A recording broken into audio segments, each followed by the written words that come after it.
So I want to start with a simple question. Why is it that every time black people talk about systemic barriers, somebody pops up like a motivational poster with legs and says, "Pull yourself up by the bootstraps"? Because that phrase only works if the game is fair, and America has never played fair.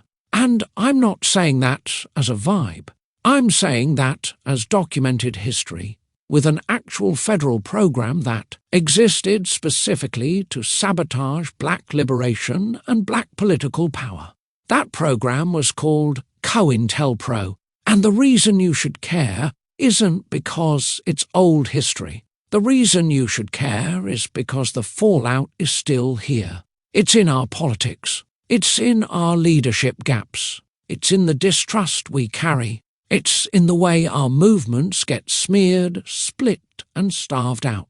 It's in the way power responds when black people organize at scale. So let's talk about what COINTELPRO was, what it did, why it targeted black people, what the FBI actually said in their own words, and how the whole thing didn't disappear, it just changed clothes. Because the bootstraps crowd needs to answer one question: how do you pull yourself up when the government is standing on the ladder? COINTELPRO stands for Counterintelligence Program. That name is intentionally boring. That's on purpose. It's like calling a robbery a resource reallocation event. COINTELPRO ran mainly from the 1950s into the early 1970s, under FBI Director J. Edgar Hoover.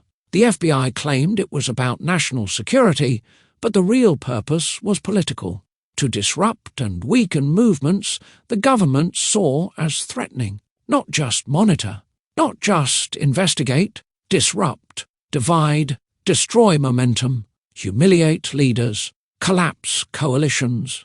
And they didn't only target black groups. They went after anti-war movements, student organizers, leftists, Puerto Rican independence activists, and others. But black liberation movements were the obsession, the main course, the repeated target, because when black people organize, we don't just complain, we build. We build leadership. We build solidarity. We build voting power. We build parallel systems. We build community protection. We build mutual aid. We build institutions. And that's the part that scares power. Let me say that clean. COINTELPRO wasn't really about stopping crime. It was about stopping black unity from becoming black political power. Now here's the key thing you have to understand. COINTELPRO wasn't ordinary surveillance. It wasn't just, "we're keeping an eye on you." The FBI's own internal language talked about objectives like disrupt, misdirect, discredit, and neutralize. Neutralize. That is not a normal law enforcement term. That is a war term. Neutralize means remove the ability to function. It means break the leadership. It means destroy the effectiveness. It means stop the movement with whatever tools you can get away with. And they used a lot of tools. So let's get specific. I'm going to give you 10 of the things COINTELPRO did. 10.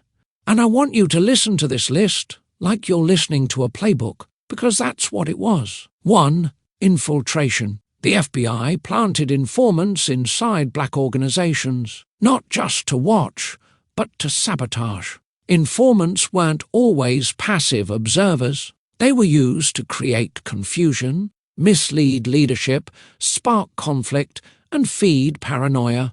And once a movement starts believing everybody is a plant, the movement starts collapsing from the inside.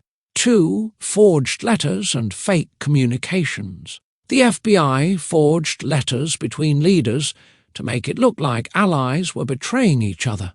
They created mistrust with paperwork. They engineered drama with typed pages. And it worked. Because when you're fighting for your life and freedom, you don't have time to run a forensic lab on every message you receive. 3. Targeting relationships and families. They sent anonymous letters to spouses, accusing leaders of cheating or being disloyal, trying to destroy marriages and families. Because it's hard to organize a coalition when your whole household is on fire. 4. Rumor campaigns. They spread rumors to damage reputations, ruin credibility, and intensify rivalries. They wanted factions. They wanted splits. They wanted people fighting each other instead of fighting the system. 5. Illegal surveillance. Wiretaps, mail interception, break-ins, and I'm not saying that casually. There were operations that did not follow constitutional protections. COINTELPRO became a machine that treated the Bill of Rights like a suggestion. 6. Media manipulation. They leaked information, sometimes true, sometimes false, to shape coverage and destroy public support. If you can paint a movement as violent, chaotic, or criminal, you don't need to win the argument. You just need to make the audience afraid. 7. Economic sabotage. The FBI pressured employers, landlords, and institutions to get activists fired, evicted, or blacklisted. A movement can't run on pure righteousness. It needs rent money. It needs stability. It needs people who aren't one crisis away from disappearing. 8. Legal harassment. Coordinating with local police to arrest leaders repeatedly, raid offices, and drown organizations in court costs. Even when charges didn't stick, the stress did. The time lost did. The financial drain did. The fear did. 9. Provocation and escalation. There were efforts to inflame tensions and encourage internal conflict, sometimes pushing situations toward violence so the government could justify harder crackdowns. That's not keeping the peace. That's manufacturing the excuse to destroy people. 10. Leadership targeting. The deliberate removal of unifying figures. And this is the big one. The FBI was not neutral about black leadership. They explicitly feared charismatic unifiers, which brings us to the most chilling piece, the FBI's own words. There's a documented FBI objective to prevent the rise of a messiah figure who could unify and electrify black movements. The point wasn't to stop wrongdoing. The point was to stop unification. That is the government admitting, in writing, that black unity was the threat. And if you want to understand why so many black movements have historically been forced into fragmentation, why coalitions splinter, why leadership gets smeared, why organizations collapse under waves of suspicion, COINTELPRO is the blueprint. Now, I want to talk about one of the most disturbing events connected to this mindset. Martin Luther King Jr., the FBI targeted him intensely. And yes, the FBI sent an anonymous letter that strongly implied he should take his own life, paired with threats to expose his private matters. Whatever political disagreements anyone has, that's a federal agency using psychological warfare against a civil rights leader. That's not democracy. That's intimidation. So now let's bring back the bootstraps crowd, because here's the part they never account for. They want to talk about individual responsibility, hustle, discipline, marriage rates, spending habits, all that. Fine. We can talk about those things, but don't talk to me about discipline without talking about sabotage. Because black people weren't simply trying to survive. Black people were building institutions and power, and the federal government responded like it was fighting an insurgency. So the real question is, why? Why would the government target the black community in general? Because black liberation threatens the deepest structure of American power, racial hierarchy plus economic extraction. When black people organize politically, we demand voting rights, fair housing, fair wages, equal education, accountability for violence, and access to the wealth this country produced with our labor. That's not a minor request. That is a structural challenge. And here's the part that gets ignored. Black liberation movements weren't just protest movements. They were community governance movements. They created breakfast programs, health clinics, political education, mutual aid, community defense, voter mobilization, coalition building, international solidarity. And when a community starts building systems that work, it exposes how unnecessary oppression is. It shows people what's possible. It makes the official power structure look illegitimate. And power doesn't like competition. Now, here's where we connect this to today. Because COINTELPRO wasn't just about what happened then. It created ripple effects that are still shaping the black political landscape right now. Let's talk about 5 ways COINTELPRO hurt us today. First, distrust became a default setting. When you have a documented history of infiltration, of informants, of sabotage, of forged letters, of rumour campaigns, you pass down a culture of suspicion. Even when people can't cite COINTELPRO by name, the instinct remains, can we trust this leader? Is this organisation compromised? Who's really funding this? Who's feeding this narrative? Some scepticism is healthy, but constant suspicion is poison. It makes movements spend more time interrogating each other than confronting power. Second, leadership pipelines got broken. When leaders are jailed, discredited, surveilled or killed, you don't just lose a person. You lose mentorship. You lose continuity. You lose strategy. You lose institutional memory. So today, a lot of movements have visibility but not durability. They have moments, not infrastructure. They have trending hashtags but not long-term political machinery. That's not a moral failure.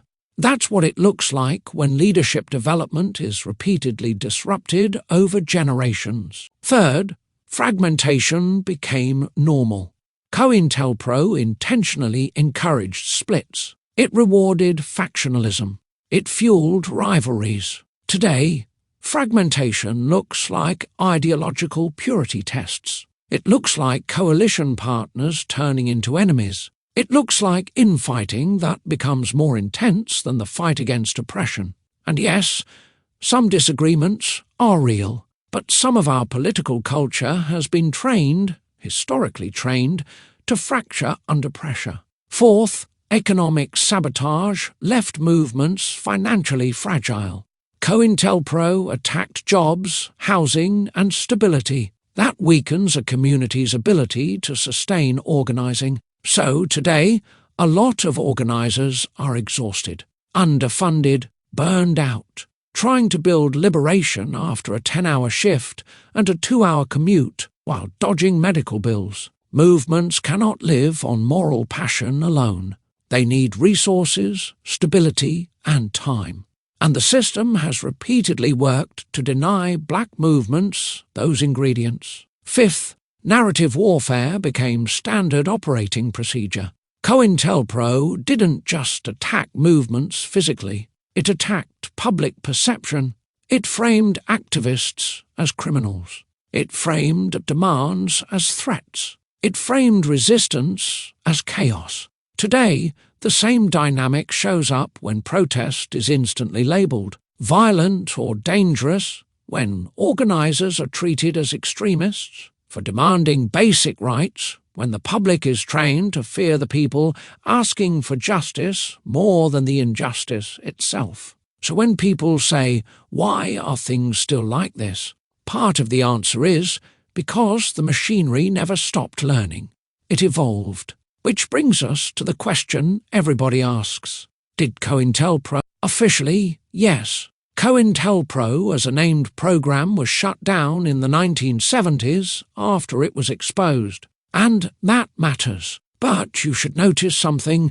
It didn't end because the government suddenly became righteous. It ended because it got caught, exposed. And when something ends because it gets caught, the next step isn't moral reform.